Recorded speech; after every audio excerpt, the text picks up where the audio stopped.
network. Meanwhile, Joel and Dina ride tirelessly across the snowy terrain. As they pass over the pit where the frozen infected lie, they unknowingly wake them up. But instead of immediately chasing the horses, the infected gather together, forming what looks like a compact army that moves toward Jackson. It doesn't take long before the lookouts in the watchtowers detect the movement. Immediately they sound the alarm, warning the entire community. Following the established protocol, the young and elderly rush to the basements where the doors are secured to protect them. At the same time, the able-bodied adults, both men and women, take strategic positions on the rooftops ready to defend the city. From the main tower, Tommy leads the initial confrontation, opening fire on the infected, who are already starting to group up in front of the protective walls. As part of the defense plan, they launch heavy barrels to crush the attackers and use their flammable contents as explosive resources. The sound of gunfire echoes through the air, and the chaos intensifies as more infected swarm toward the walls. Tommy signals for more ammunition, knowing they have to hold their ground or the city will be overrun. Despite the brutal onslaught, the defenders remain focused, determined to protect what's left of their home. With torches, they detonate the barrels, creating bursts of fire that consume a large number of enemies.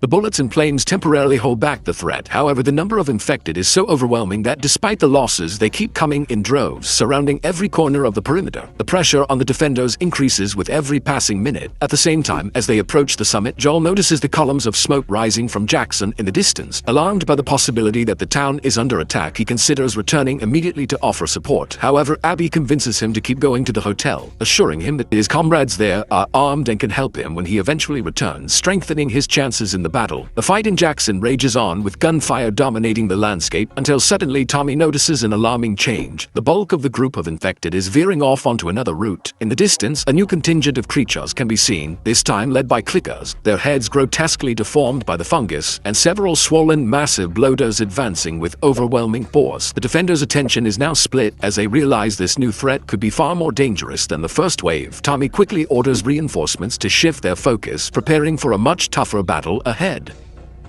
Faced with the inevitable, Tommy sounds the alarm. The infected are about to break into the city. Without wasting any time, he abandons his post at the watchtower and quickly descends to join the rest of the fighters who have regrouped in the streets. There, alongside other men and women armed with flamethrowers and armored trucks, he prepares for the final defense. With each passing moment, the tension in the air grows thicker. As the roar of approaching infected echoes through the streets, every person from the youngest to the oldest steels themselves for what's coming. One of the bloaters manages to breach the perimeter wall, opening the way for a frenzied horde of infected to storm into the town. From the rooftops, the defenders begin firing relentlessly, taking down a large number of enemies. However, despite their efforts, many infected manage to infiltrate the buildings and climb up to the rooftops, turning the defense into utter chaos. Among all the flamethrower operators, only one refuses to back down out of fear: Tommy, who decides to stay and fight until the end. Meanwhile, Maria tries to stop the bloater leading the offensive, but her shots seem to have no effect on it whatsoever. Far from being intimidated, the creature focuses its attention on her and directs all its destructive power toward the building she's in. Noticing the imminent danger, Tommy decides to face the bloater head-on, managing to grab its attention and lead it to chase him. Meanwhile, Maria manages to hold off the infected reaching the rooftop, and with great effort, she escapes alive. Tommy, however, isn't as lucky. Cornered in a dead-end alley with exits blocked by debris and bodies, he's forced to confront the massive creature directly. He shoots relentlessly with his flamethrower, and while the fire visibly damages the bloater, it's not enough to stop its advance. The creature keeps moving slowly toward him, relentless, until the flamethrower's fuel runs out. Everything seems lost. Tommy tries to escape to the side, but there's nowhere to run. As the bloater prepares to deliver the final blow, its body suddenly collapses, succumbing to the accumulated burns. It's finally fallen to the fire.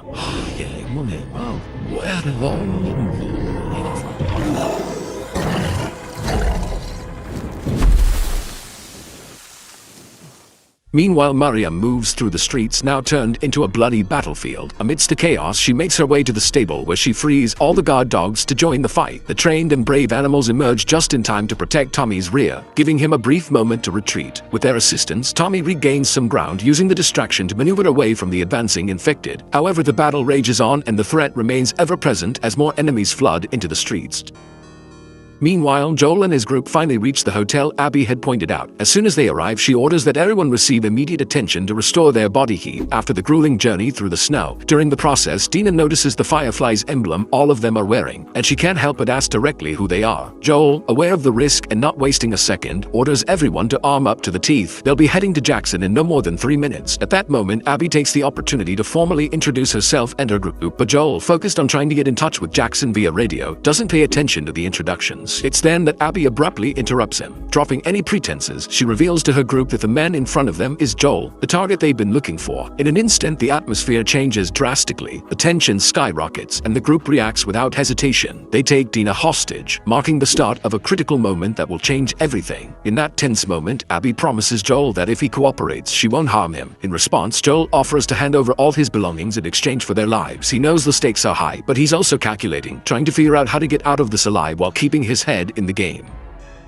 However, Abby quickly rushes to clarify that they're not just simple scavengers. It's then that Joel, observing the group's demeanor and organization, realizes they're former members of the Fireflies. Abby, for her part, reminds him aloud that the organization no longer exists, that the Fireflies were completely wiped out. Immediately after, her companions administer a sedative to Dina, knocking her unconscious while Abby turns her focus back to Joel. She points out that he fits every description she's been following: a visible scar on his head, about 60 years old, roughly 6 feet tall. She even mentions that the beauty he had in his youth matches what she'd been told. After making that connection, Abby gives him one last chance to tell the truth. She warns him that if he lies, she won't hesitate to kill Dina. With the threat hanging in the air, she asks him where he last saw the Fireflies. With no other options and Dina's life on the line, Joel answers that it was in Salt Lake City. That simple statement is enough for Abby to finally confirm that she's found the man she's been searching for all this time. The realization hits her like a wave, but her resolve doesn't waver. Her eyes narrow, and the weight of the moment lingers in the air. The tension is thick, and Abby knows this is only the beginning of what's to come. Joel tries to appeal to her humanity, reminding her that he saved her life by keeping her from getting hit by the infected, but Abby, not moved by the memory, doesn't say a word and shoots him straight in the leg with her shotgun.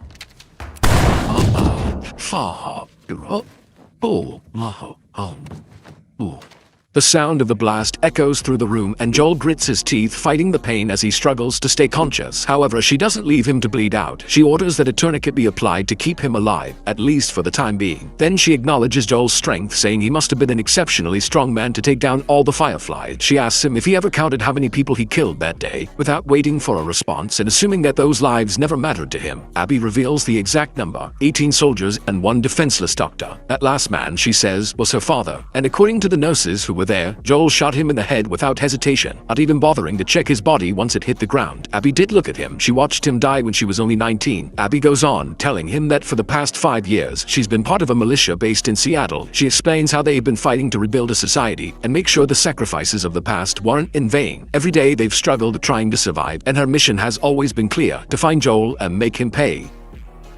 Despite the fact that her commander trained them under a strict moral code that forbids killing those who can't defend themselves, this time she's ready to break that principle. She'll do it, she says, because it's him, a man who, in her opinion, transcends any code, any rule, or justification, an immoral being whose existence deserves to be extinguished, even though she knows that doing so will also condemn her. That said, Abby prepares to carry out her revenge. She grabs a golf club as a weapon, and although she intended to deliver a final speech, Joel interrupts her firmly. He orders her to shut up and finish what she's come to do once and for all. Abby hesitates for just a moment, then tightens her grip on the club, her gaze cold and determined. There's no turning back now. This is the moment she's been waiting for. But Abby isn't willing to give him a quick or merciful death. She makes that clear, and to prove it, she starts ruthlessly hitting the open wound on his knee over and over, causing Joel to scream in pain with each blow.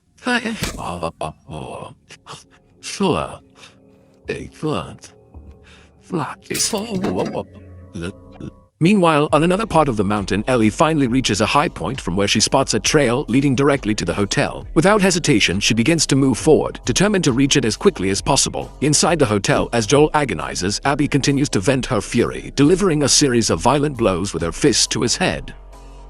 She is so consumed by hate and thirst for revenge that none of the people present notice Ellie's silent arrival. Undetected, Ellie manages to infiltrate the building and begins to move cautiously through the halls. Her steps are slow, calculated, until the heartbreaking screams of Abby, driven by her uncontrollable rage, guide her to the room where the atrocity is taking place. Upon arrival, what she sees paralyzes her. She witnesses the grotesque scene of the attack, with Joel on the brink of death. Without thinking twice, Ellie tries to shoot Abby, but one of the group members intercepts her before she can pull the trigger. Immobilized on the ground, she is violently subdued. From that position, she can see Joel, still alive, making one last effort to move his hands in a desperate attempt to communicate with her. With a broken voice, Ellie begs him to get up, to not give up, but her pleas are in vain. Although Joel tries to react, he has no strength left. Abby, showing no compassion, completes her revenge. She takes her weapon and executes Joel mercilessly, snapping his neck with a brutal motion. The sound of his neck breaking echoes in the room, leaving Ellie frozen in horror. Her body trembles as she watches the final cruel moment unfold before her eyes.